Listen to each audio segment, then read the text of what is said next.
12ನೇ ಶತಮಾನದಲ್ಲಿ ದಾಳಿಕೋರರಾಗಿ ಬಂದ ಮುಸ್ಲಿಮರು ಉತ್ತರ ಭಾರತದಲ್ಲಿ ಮೊಘಲರಾಗಿ, ದಕ್ಷಿಣದಲ್ಲಿ ಸುಲ್ತಾನರಾಗಿ ಅಖಂಡ ಭಾರತ ಮುಸ್ಲಿಂ ದೊರೆಗಳು ಆಳುತ್ತಿದ್ದ ಸಮಯದಲ್ಲಿ ಇಡೀ ಭಾರತವನ್ನು ಮತ್ತೆ ಹಿಂದೂ ರಾಷ್ಟ್ರವನ್ನಾಗಿಸಬೇಕೆಂದು ಕನಸು ಹೊತ್ತ ಮಹಾಪುರುಷನೇ ನಮ್ಮ ಛತ್ರಪತಿ ಶಿವಾಜಿ ಮಹಾರಾಜರು.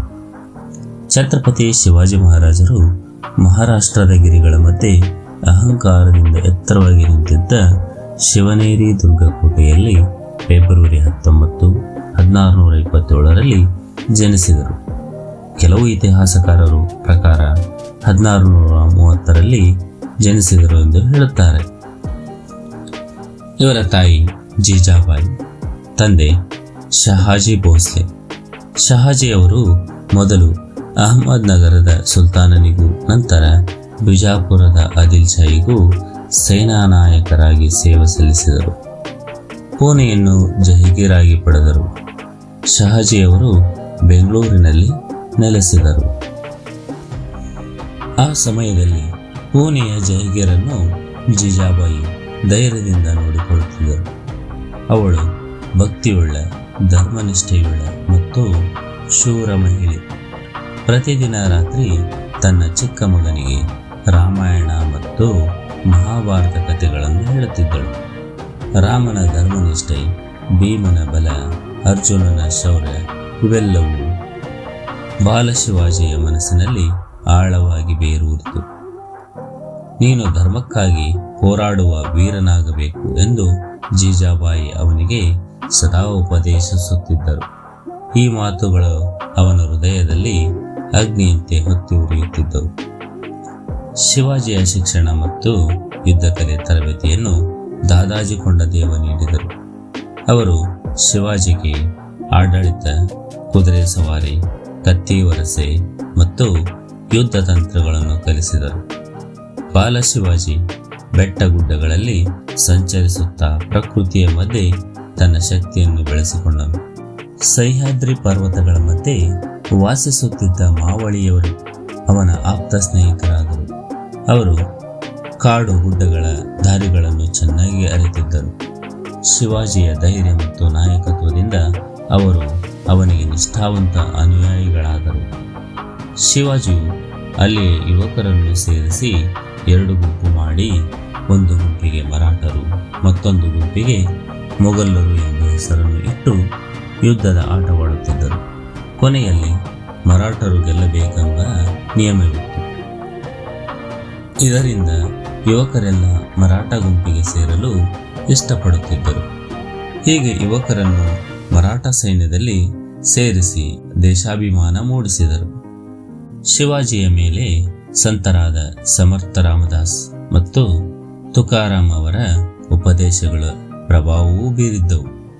ಧರ್ಮನಿಷ್ಠೆ ಮತ್ತು ಜನಪರ ಆಡಳಿತದ ಸಂಕಲ್ಪ ಅವನಲ್ಲಿ ಬೆಳೆಯಿತು.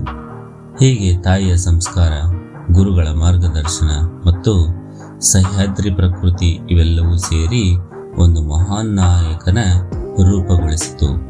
ಆ ಚಿಕ್ಕ ಬಾಲಕ ಮುಂದೆ ಸ್ವರಾಜ್ಯದ ಕನಸನ್ನು ಕಾಣುವ ಮಹಾವೀರನಾಗಿ ಬೆಳೆದನು. ಶಿವಾಜಿಯು 20ನೇ ವಯಸ್ಸನ್ನು ತಲುಪುವುದಕ್ಕಿಂತ ಮೊದಲೇ ಸೈನಿಕ ಜೀವನವನ್ನಾರಂಭಿಸಿದನು. ಮಾವಳಿಯರ ನೆರವಿನಿಂದ ಅವನು ತೋರಣ ಕೋಟೆಯನ್ನು ವಶಪಡಿಸಿಕೊಂಡನು. ಇವನು ಚಿಕಾನ್, ಕೊಂಡನ್, ಸಿಂಹಗಡ ಮತ್ತು ಪುರಂದರ ಮುಂತಾದ ಅನೇಕ ಕೋಟೆಗಳನ್ನು ಬಿಜಾಪುರದ ಸುಲ್ತಾನನಿಂದ ಗೆದ್ದುಕೊಂಡನು. ಭಾರೀ ನಷ್ಟಗಳನ್ನು ಅನುಭವಿಸಿದ ಬಿಜಾಪುರದ ಸುಲ್ತಾನನು ಶಹಾಜಿಯನ್ನು ಬಂಧಿಸಿದನು. ಶಿವಾಜಿಯು ತನ್ನ ರಾಜನೈತಿಕ ಜಾಣ್ಮೆಯಿಂದ ತನ್ನ ತಂದೆಯನ್ನು ಬಿಡುಗಡೆಗೊಳಿಸಿಕೊಂಡನು. ನಂತರ ಶಿವಾಜಿಯು ತನ್ನ ಗಮನವನ್ನು ಕೊಂಕಣ ತೀರದ ಕಡೆ ಹರಿಸಿ ಜಾವಳಿ ಪ್ರದೇಶವನ್ನು ಆಕ್ರಮಿಸಿದನು. ಇಲ್ಲಿ ಅವನು ಪ್ರತಾಪಗಢ ಎಂಬ ಹೊಸ ಕೋಟೆಯನ್ನು ನಿರ್ಮಿಸಿದನು. ನಂತರ ಶಿವಾಜಿಯ ಸೈನಿಕ ಚಟುವಟಿಕೆಗಳು ಮುಂದುವರೆದವು. ಇದರಿಂದಾಗಿ ಶಿವಾಜಿಯನ್ನು ಶಿಕ್ಷಿಸಲು ಬಿಜಾಪುರದ ಸುಲ್ತಾನನು ಅಫ್ಜಲ್ ಖಾನನನ್ನು ಕಳುಹಿಸಿದನು. ಶಿವಾಜಿಯು ವ್ಯಾಘ್ರನಕವೆಂಬ ಆಯುಧದ ಸಹಾಯದಿಂದ ಅವನನ್ನು ಕೊಂದು ಅವನ ಬಿಡಾರವನ್ನು ಲೂಟಿ ಮಾಡಿದನು. 1661ರಲ್ಲಿ ವಿಜಾಪುರದ ಸುಲ್ತಾನನು ಶಾಂತಿ ಒಪ್ಪಂದ ಮಾಡಿಕೊಂಡು ಶಿವಾಜಿಯ ಆಕ್ರಮಿತ ಪ್ರದೇಶಗಳಿಗೆ ಮಾನ್ಯತೆ ನೀಡಿದನು. ನಂತರ ಶಿವಾಜಿಯು ಔರಂಗಜೇಬನಿಗೆ ಸೇರಿದ್ದ ಹಲವಾರು ಕೋಟೆಗಳು ಮತ್ತು ಪ್ರದೇಶಗಳನ್ನು ಗೆದ್ದುಕೊಂಡನು. ಶಿವಾಜಿಯ ಆಕ್ರಮಣ ತಡೆಯಲು ಔರಂಗಜೇಬ್ ಶೈಸ್ತಾ ಖಾನನನ್ನು ದಕ್ಕನ್ನಿನ ನೂತನ ರಾಜ್ಯಪಾಲನನ್ನಾಗಿ ನೇಮಿಸಿದನು. ಪೂನಾವನ್ನು ಒಳಗೊಂಡಂತೆ ವಿಶಾಲ ಮರಾಠ ಪ್ರದೇಶ ಅಂದರೆ ಕೊಂಕಣ ಮತ್ತು ಚಕಾನ್ ಕೋಟೆಗಳನ್ನು ವಶಪಡಿಸಿಕೊಳ್ಳುವಲ್ಲಿ ಶೈಸ್ತಾ ಖಾನನು ಯಶಸ್ವಿಯಾದನು. ನಂತರ ಶೈಸ್ತಾ ಖಾನನು ಶಿವಾಜಿಯು ತನ್ನ ಬಾಲ್ಯ ಜೀವನವನ್ನು ಕಳೆದ ಪೂನಾದ ಮನೆಯಲ್ಲಿ ಬಂದು ನೆಲೆಸಿದನು. ಸಾಮಾನ್ಯ ಶಕ 1663ರಲ್ಲಿ ಕೆಲವೇ 100 ಸೈನಿಕರೊಂದಿಗೆ ವಿವಾಹ ದಿಬ್ಬಣದವರಂತೆ ವೇಷ ಧರಿಸಿಕೊಂಡು ಶಿವಾಜಿಯು ಪೂನಾ ನಗರವನ್ನು ಪ್ರವೇಶಿಸಿದನು. ಸುಲಭವಾಗಿ ಆ ಮನೆಯೊಳಗೆ ದಾರಿ ಮಾಡಿಕೊಂಡು ಶಿವಾಜಿಯು ಶೈಸ್ತಾ ಖಾನನ ಮೇಲೆ ದಾಳಿ ಮಾಡಿದನು. ಖಾನನು ತನ್ನ ಕೈಬೆರಳುಗಳನ್ನು ಕಳೆದುಕೊಂಡು ಪಲಾಯನ ಮಾಡಿದನು. ಇದು ಶಿವಾಜಿಯ ಖ್ಯಾತಿಯನ್ನು ಹೆಚ್ಚಿಸಿತು. ನಂತರ ಶಿವಾಜಿಯು ಬಲಿಷ್ಠ ನೌಕಾಪಡೆಯೊಂದನ್ನು ನಿರ್ಮಿಸಿ ಪಶ್ಚಿಮ ತೀರದಲ್ಲಿ ಸಂಪದ್ಭರಿತ ಬಂದರಾಗಿದ್ದ ಸೂರತ್ನ ಮೇಲೆ 1664ರಲ್ಲಿ ದಾಳಿ ಮಾಡಿದನು. ಅದನ್ನು ಕೊಳ್ಳೆ ಹೊಡೆದನು. ಇದರಿಂದ ಶಿವಾಜಿಯು 1 ಕೋಟಿ ರೂಪಾಯಿಗಳನ್ನು ಸಂಗ್ರಹಿಸಿದನು.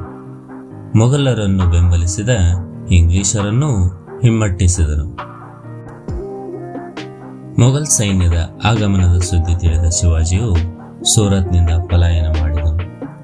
ಶಿವಾಜಿಯ ವಿರುದ್ಧ ಔರಂಗಜೇಬನು ರಾಜ ಜಯಸಿಂಗನನ್ನು ಕಳುಹಿಸಿದನು. ತನ್ನ ಮಿಂಚಿನ ದಾಳಿಗಳ ಮೂಲಕ ಜಯಸಿಂಗನು ಪುರಂದರ, ರಾಯಗಢ ಮುಂತಾದ ಕೋಟೆಗಳನ್ನು ಸ್ವಾಧೀನಪಡಿಸಿಕೊಂಡನು. 1665ರಲ್ಲಿ ಸಹಿ ಹಾಕಲಾದ ಪುರಂದರ ಒಪ್ಪಂದದಂತೆ ಶಿವಾಜಿಯು 23 ಕೋಟೆಗಳನ್ನು ಮೊಘಲರಿಗೆ ಒಪ್ಪಿಸಿದ ಮತ್ತು 12 ಕೋಟೆಗಳನ್ನು ಮಾತ್ರ ತನ್ನಲ್ಲಿ ಉಳಿಸಿಕೊಂಡನು. ಔರಂಗಜೇಬನಿಗೆ ಕಪ್ಪ ಕಾಣಿಕೆಯನ್ನು ಕೊಡಲು ಒಪ್ಪಿಕೊಂಡನು.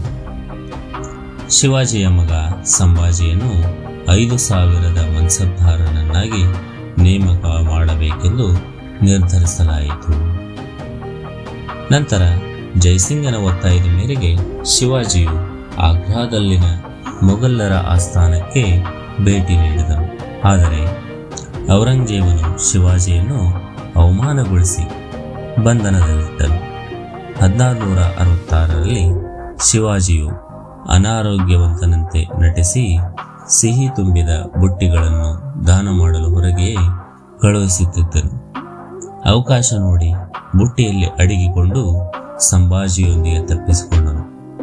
ಅವನು ಸನ್ಯಾಸಿಯ ವೇಷದಲ್ಲಿ ತನ್ನ ರಾಜ್ಯ ತಲುಪಿದನು.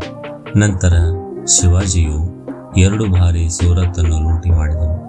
ಅಲ್ಲದೆ ಹಿಂದೆ ಮೊಘಲರಿಗೆ ಬಿಟ್ಟುಕೊಟ್ಟಿದ್ದ ಎಲ್ಲ ಕೋಟೆಗಳನ್ನು ಅವನು ಮರುವಶಪಡಿಸಿಕೊಂಡನು. ಔರಂಗಜೇಬನಿಗೆ ಅವನನ್ನು ನಿಗ್ರಹಿಸಲು ಸಾಧ್ಯವಾಗಲಿಲ್ಲ. ಮುಂದೆ ಶಿವಾಜಿಯು 1674ರಲ್ಲಿ ರಾಜನಾಗಿ ಕಿರೀಟಧಾರಣೆ ಮಾಡಿಕೊಂಡನು. ಇವನ ಪಟ್ಟಾಭಿಷೇಕವು ರಾಯಗಢ ಎಂಬಲ್ಲಿ ವೈಭವ ಮತ್ತು ವೈದಿಕ ವಿಧಿ ಆಚರಣೆಗಳ ಪ್ರಕಾರ ನಡೆಯಿತು. ಇವನು ಛತ್ರಪತಿ ಎಂಬ ಬಿರುದನ್ನು ಪಡೆದುಕೊಂಡನು. ಕೆಲವು ಸಮಯದ ನಂತರ ಶಿವಾಜಿಯು ಹುಬ್ಬಳ್ಳಿ, ಜಿಂಜಿ ಮತ್ತು ವೆಲ್ಲೂರುಗಳನ್ನು ಆಕ್ರಮಿಸಿದನು. ಶಿವಾಜಿಯು 1680ರಲ್ಲಿ ಮರಣ ಹೊಂದಿದನು. ಇಂದಿಗೂ ಛತ್ರಪತಿ ಶಿವಾಜಿ ಮಹಾರಾಜವರ ಆದರ್ಶಗಳು ಮತ್ತು ಸ್ವತಂತ್ರ ಚಿಂತನೆ ಭಾರತದ ದೇಶದ ಇತಿಹಾಸದಲ್ಲಿ ಅಮರವಾಗಿ ಉಳಿದಿದೆ. ಶಿವಾಜಿ ಮಹಾರಾಜವರ ಜೀವನವು ನಮಗೆ ಧೈರ್ಯ, ದೇಶಪ್ರೇಮ ಮತ್ತು ಸ್ವಾಭಿಮಾನದಿಂದ ಬದುಕುವ